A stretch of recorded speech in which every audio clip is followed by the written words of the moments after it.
Hi everyone, welcome back to our segment Ask a Dermatologist. I'm Pramila and we'll be discussing all things skin, nails and hair with the dermatologist from Singapore, Dr.TWL from TW Skin.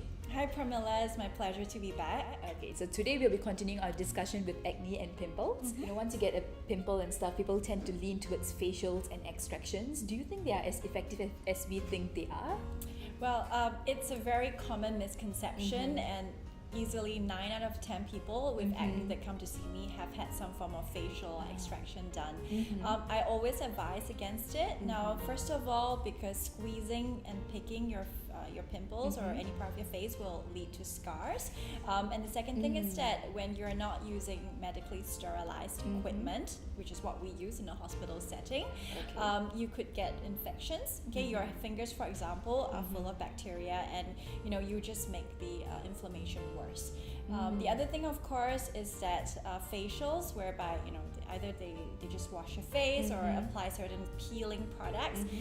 Well, what's allowed in Singapore is not going to be therapeutic. Okay, so if you're not a registered doctor, you wouldn't be possessing chemical peels, for example, that would actually be of an appropriate concentration that improves acne the way a medically formulated chemical peel would. So, what I find instead in people who constantly go for such treatments, they end up just having very irritated, sensitized skin from many sessions of deep cleansing treatments which dry out the skin and doesn't cure acne.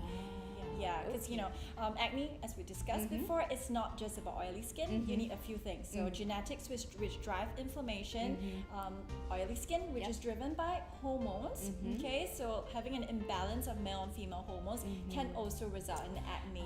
So if you're just assuming that it's a puberty thing, sometimes you could go a bit wrong if you miss somebody, say with cysts in their ovaries.